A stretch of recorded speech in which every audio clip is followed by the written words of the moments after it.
Magandang gabi sa lahat. Mga idol, pasensya na ako ay humihingi sa inyo ng tawad. May alarma na naman pong ibibigay si kaibigan.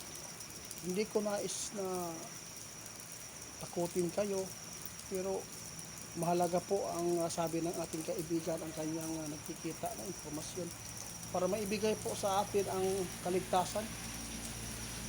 Ang masasabi ng ating kaibigan ngayon, maghanda lagi ang Luzon at Visayas, Mindanao. Mga idol, pakinggan po ninyo si kaibigan kung bakit po siya bumalik dito, kaibigan. Diyos ko.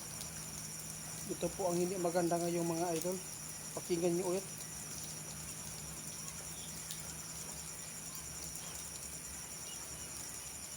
Grabe. Ito pa lang mga idol, hindi na maganda. Bumalik si kaibigan para maghatid po ng impormasyon dahil may nakikita sila na kumpirmado nila na talagang nabubuo ang kalamidad ngayon na sinasabi ng ating kaibigan. Kinumpirma nila na talagang mag-ingat po ang mga dinadaanan lagi ng mga bagyo at ang tinatamaan po ng malalakas po na baha. Medyo naiyak ako mga idol dahil nakikita natin po sa Venezuela kung ano po ang nangyari. Ang building mga idol, talagang nakakabahala ito. Lalo na sa mga two-story na bahay. Kaya nababahala sa kaibigan. Ayaw po ng ating kaibigan na matulad tayo doon sa Venezuela kung ilan libo ang namatay mga idol. Nabahala sa kaibigan sa mga building ngayon. Hindi lang pala ang lintol ang ating paghandaan. Ito pag super typhoon na bagyo na mararanasan ng mga Pilipino nating mga kababayan sa Pilipinas ngayong taon na to.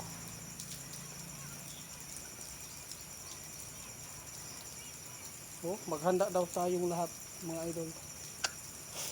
Dahil si kaibigan nakita niya ang pagkumpirma ngayon dahil sa nabubuo na kalamidad.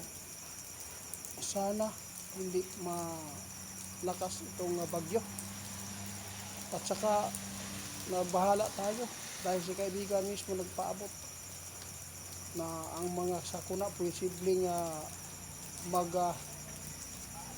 sabay-sabay sakit at mga kaguluhan, gutom. Mga idol, kawawa po ngayon ang nasa city.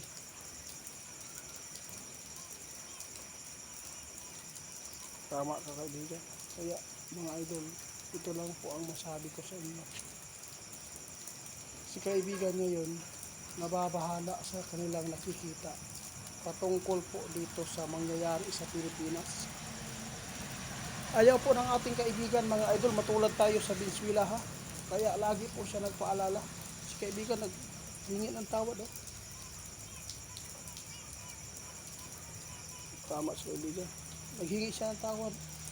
Ayaw po niya na maalarma kayo, pero kailangan. Mga idol, ito lang masabi ko. Hindi masama ang magbigay po ng paalala. Tama ka. Ang masama lang dito kung magbibigay kami po ng kabastusan. Guys, ito lang po ang masabi namin. Maging alisto po tayo araw at gabi, minuto at oras, Luzon, Visayas at Mindanao, dahil hindi na normal ang nangyayari sa paligid natin. Tandaan po ninyo yan. Kumpirmado ng ating kaibigan na maraming sunod-sunod at sabay-sabay na mga kalamidad po dito sa mundo natin. Tingnan po niyo sa Venezuela, grabe, mahigit 1,000 na ang kuhang bangkay. Ang iba, missing, hindi pa nakuha.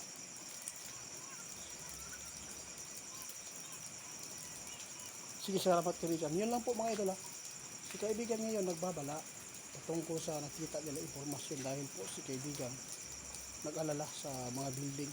Alam po niyo mga idol, sa totoo lang, sinabi ng ating kaibigan ngayon, nakita niya ang sitwasyon sa Pilipinas. Napakaraming building po sa Manila, sa Davao, sa Cebu, marami. Sobrang dami. Alam po niyo kung bakit? Sa daming building na nakita ngayon ng ating kaibigan, kung ano man po ang nangyayari sa Venezuela, yung mga bangkay, mas higit pa dyan yung mangyayari dito sa atin kung